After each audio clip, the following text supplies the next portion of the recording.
everyone, my name is Samantha and this is Samantha's Doodles. In this video I will be showing you how I made this gorgeous blue and gold abstract resin geode painting using resin and fire glass. So if you're interested in learning how to make a piece like this, keep watching.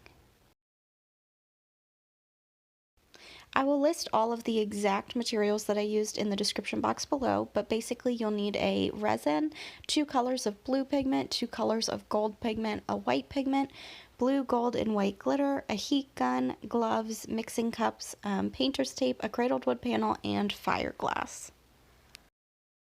The very first step, you'll tape off the sides and back of your panel so that they stay clean throughout the whole process. And then you'll draw kind of a guide of the shape that you want to do, and you'll start gluing your fire glass according to that guide that you've drawn. The fire glass that I'm using is all from Starfire Direct. I have linked them in the description box below. Not sponsored, I just really love their product. They come in so many gorgeous colors and it's really high quality, and they have a lot of sales all the time, so what's better than that?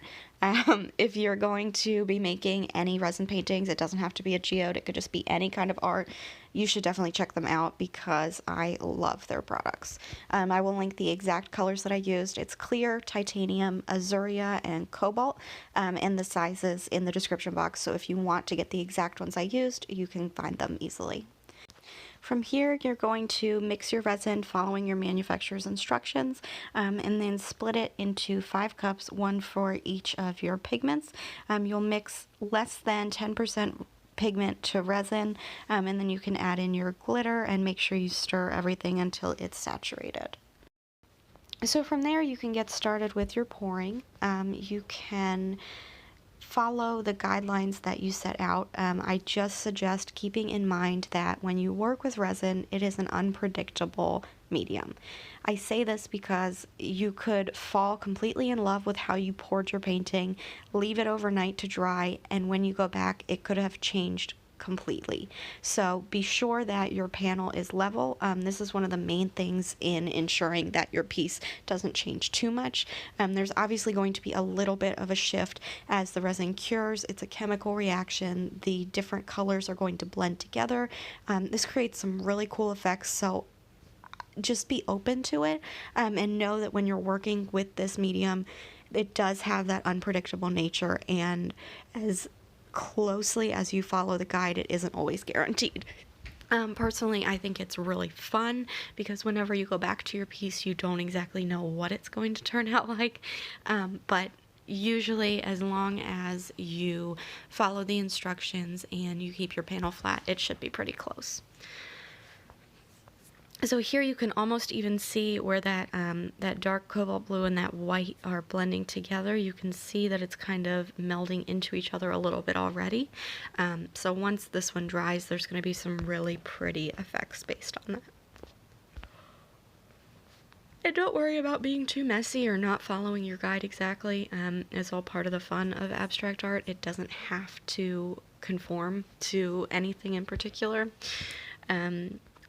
It's just part of whatever feels right to you as you're making it. So with these golds, what I did, instead of doing 2 separate sections, I just mixed them together on that one big line across the middles, kind of that diagonal shape, because when these 2 pigments, it's Mehron Gold for makeup and Stardust Mica's King's Gold, they are stunning, and when they blend together it just creates some really beautiful detailing.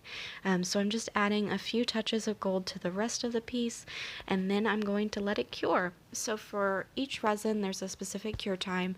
I believe this one was 72 hours.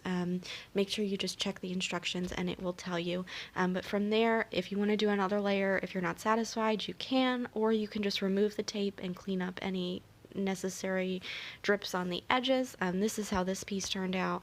And then I decided that I wanted to use paint pens to add some detailing. So what I do with those is I kind of outline different sections of color just to define them a little bit and really embrace that geode feel. So this is how the piece turned out. You can see in that gold section I kind of outlined where the colors meet to give it a little bit extra metallic flair. And then I just did a little bit of minimal lines around the darker sections, like that dark blue around the stones.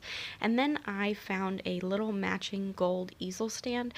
You can add a sawtooth hook on the back if you'd rather display it that way, hanging on a wall.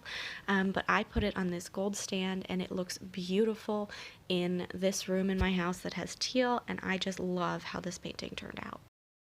If you do make your own version, I would love for you to tag me. My Instagram and Facebook are at SamanthasDoodles. I will link my social media in the description box. If you make anything using the Starfire Direct Fireglass, I would love to see it. If you enjoyed this video, please give it a thumbs up or subscribe to my channel or leave me a comment below letting me know what you liked about it. That helps me make my content in the future. Thank you so much for watching. I really appreciate it, and I will see you next time.